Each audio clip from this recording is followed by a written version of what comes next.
جناب صدر اور میرے عزیز ساتھیوں، السلام علیکم۔ آج ہم 9 نومبر کا دن منانے جا رہے ہیں۔ 9 نومبر پاکستان کی تاریخ کا ایک اہم دن ہے۔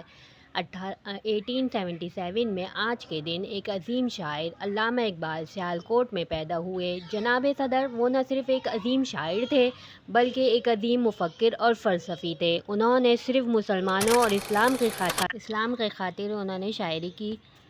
ان کی شاعری کئی زبانوں میں ترجمہ ہو چکا ہے۔ اقبال کی شاعری خودی پر مرکوز ہے۔ اقبال برصغیر کے شاعر مشرق ہیں۔ آپ نے فرمایا، افراد کے ہاتھوں میں ہے اقوام کی تقدیر، افراد کے ہاتھوں میں ہے اقوام کی تقدیر، ہر فرد ہے ملت کے مقدر کا ستارہ۔ شکریہ۔ میری اسپیچ اچھی لگی ہوگی تو کمنٹ کر کے اور لائک کریے گا ضرور۔